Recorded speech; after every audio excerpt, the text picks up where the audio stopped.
Buen día, bienvenidos a Comentarios al Evangelio del Domingo, en esta ocasión celebrando ya el tercer domingo del tiempo ordinario del ciclo C del año litúrgico, en el que leemos el Evangelio de San Lucas.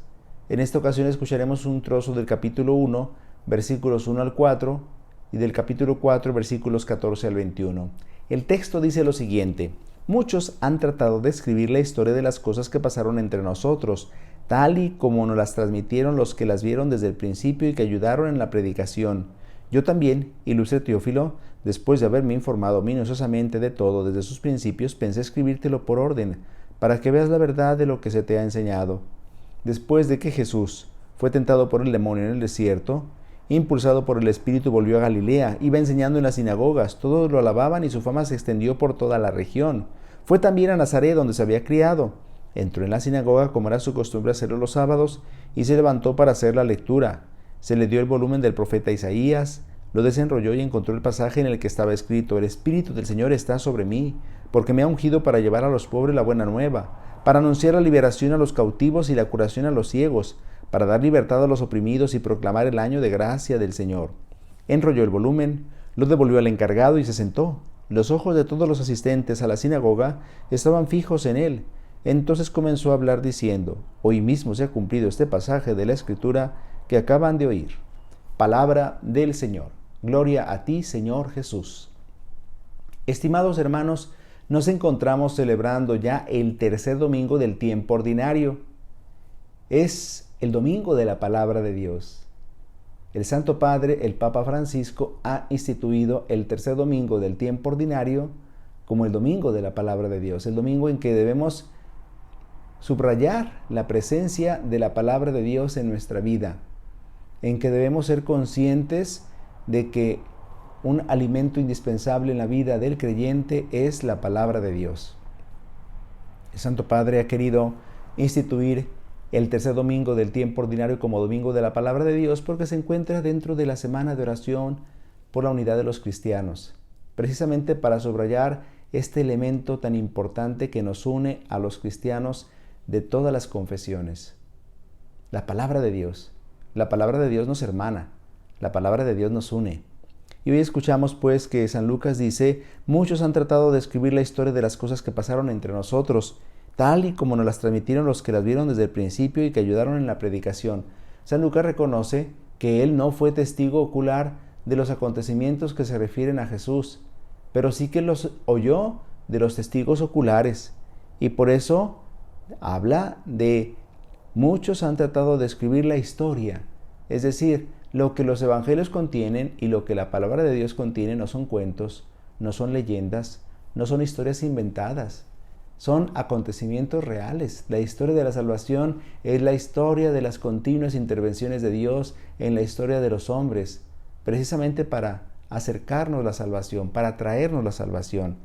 El evangelista San Lucas entonces acepta que efectivamente ha habido muchos intentos antes de él de transmitir la historia de Jesús, y evidentemente nosotros sabemos que se refiere al intento ciertamente exitoso de San Marcos, de San Mateo, pero también de otros que seguramente hicieron también este intento, aunque son solo 4 los evangelios canónicos, o sea, reconocidos como inspirados por Dios y por eso inscritos en un canon o lista de libros inspirados. Sin embargo, sabemos que existen otros evangelios, que son los evangelios apócrifos, no reconocidos como inspirados por Dios, pero también escritos con la idea de completar la historia de Jesús, claro, basados en leyendas, en cuentos. Los evangelios apócrifos por eso no fueron considerados dentro de la lista de los libros inspirados. Pero volvamos al punto.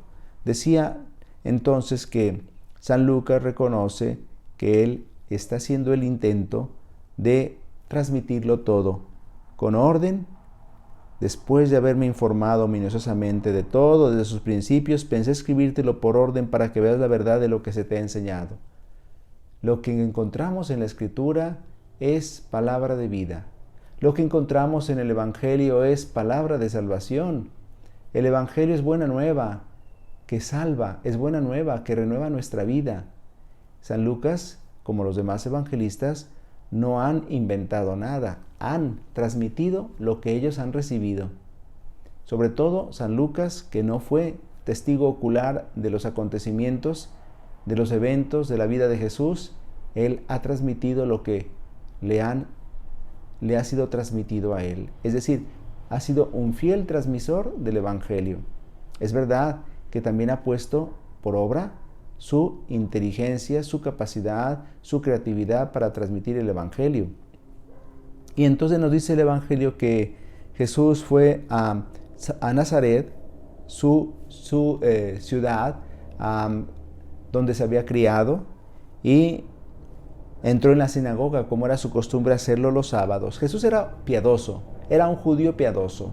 Había aprendido de sus padres la piedad y la devoción, acercarse a la sinagoga cada sábado para darle culto a Dios. En la sinagoga se leía la Escritura, no se realizaban sacrificios como se realizaban sacrificios en el templo.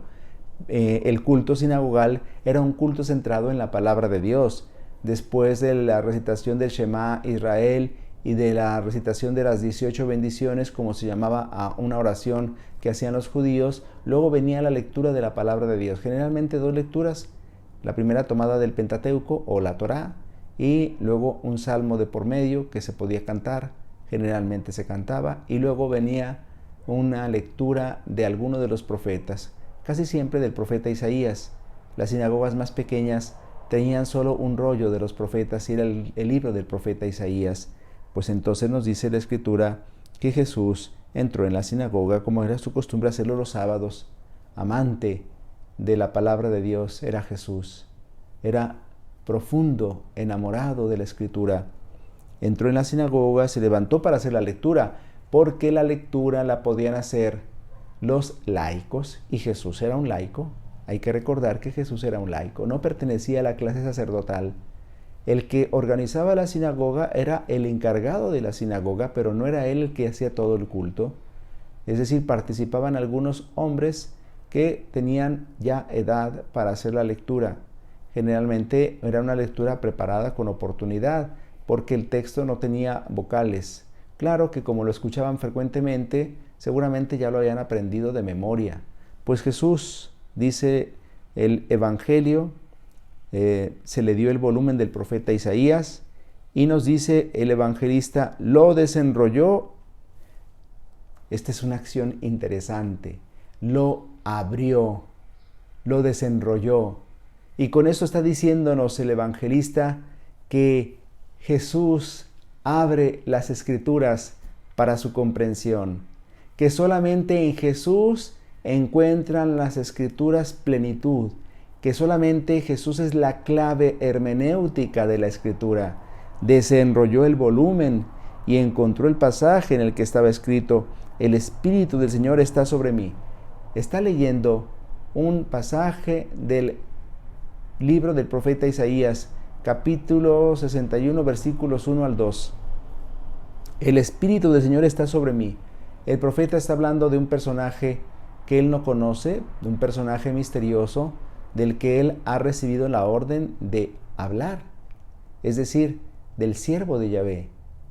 Y este personaje recibe el Espíritu del Señor, porque me ha ungido para llevar a los pobres la buena nueva. Esta es la misión fundamental de Jesús, el anuncio de la buena nueva de salvación, el anuncio de la llegada del reino de Dios a la vida de los hombres, que nos cambia la existencia.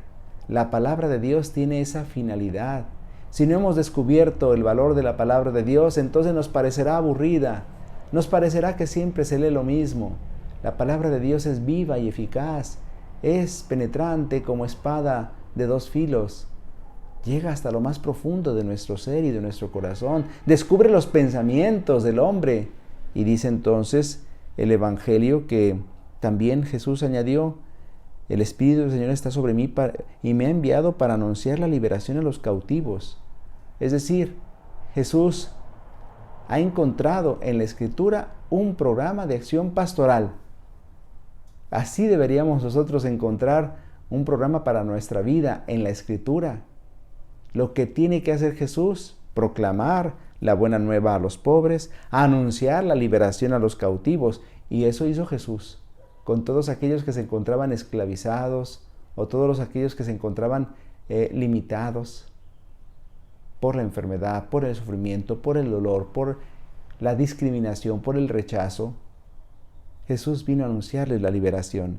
Y la curación a los ciegos, dice el Evangelio, y efectivamente recordamos cuántas veces Jesús curó a los ciegos, es decir, vino a abrirle los ojos a los hombres para que vieran la verdad, para que conocieran la salvación, para dar la libertad a los oprimidos, dice como otra de las misiones, efectivamente, además de anunciar la liberación a los cautivos, quiere dar la libertad a los oprimidos y por tanto proclamar el año de gracia del Señor.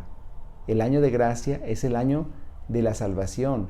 En los jubileos era el año de la liberación total, el año de la alegría, el año en el que las personas vivían la salvación como una gracia. Y dice, enrolló el volumen, lo devolvió al encargado y se sentó. Enrolló el volumen, ahora entonces viene la acción contraria. Ahora Jesús cierra la palabra de Dios. Y con eso está diciendo que la palabra de Dios en el Antiguo Testamento se cierra porque ha llegado la plenitud de la salvación en Jesús. Es decir, que todo está dirigido hacia Él, que en Él se cumplen las Escrituras. Y dice entonces que lo devolvió al encargado y se sentó. Los ojos, claro, dice, se sentó. Y uno se puede poner a pensar, entonces, pues se sentó como uno más. No, ahora se sienta como maestro. Porque hay que recordar que esa era la postura del que enseñaba. Se sentaba, era la postura del que enseñaba, se sentaba para enseñar. Y Jesús se sentó como el maestro que es, maestro de la iglesia, maestro de la vida cristiana, maestro de cada uno de nosotros. Y los ojos de todos los asistentes a la sinagoga estaban fijos en él, por aquel texto que había proclamado y que sintieron que había sido proclamado de forma distinta de otras veces en que lo habían escuchado. Efectivamente, Jesús comenzó a hablar diciendo, y dice entonces el Evangelio, que Jesús pronuncia su primera homilía. La primera homilía que Jesús pronuncia es aquella que dijo en la sinagoga de Nazaret. Hoy mismo se ha cumplido este pasaje de la Escritura que acaban de oír.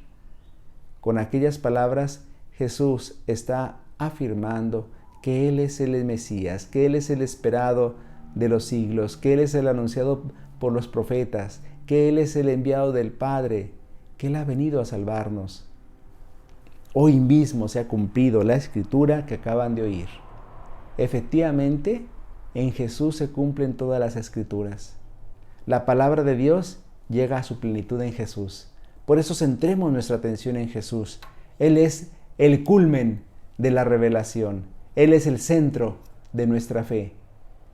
La palabra de Dios tiene su parte más importante en los evangelios, que es el relato de la vida y de la obra de Jesús.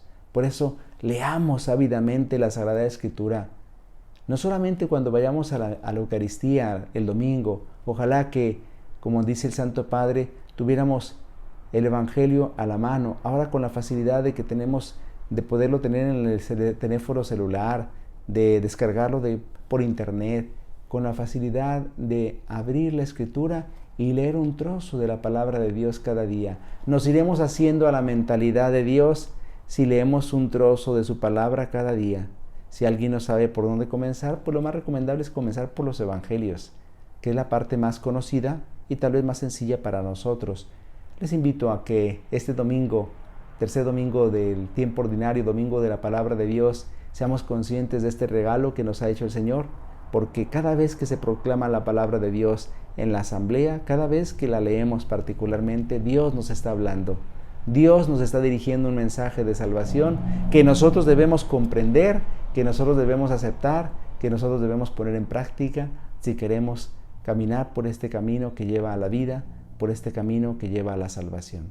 El Señor esté con ustedes. La bendición de Dios Todopoderoso, Padre, Hijo y Espíritu Santo, descienda sobre ustedes y les acompañe siempre. Si Dios lo permite, nos vemos la próxima semana. Que pasen un feliz día del Señor y feliz domingo de la palabra de Dios.